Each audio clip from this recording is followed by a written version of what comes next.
এই পৃথিবীতে আরেক ধরনের ভয়ঙ্কর মানুষ আছে যারা কিনা নিজে দোষ করে কিন্তু স্বীকার করা তো দূরের কথা, সাথে সাথে আপনার উপরে চাপিয়ে দিবে।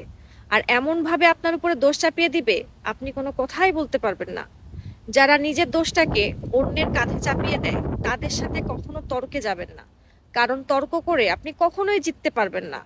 কারণ তারা প্রতিটা মিথ্যাকে যুক্তি দিয়ে সাজিয়ে ফেলে।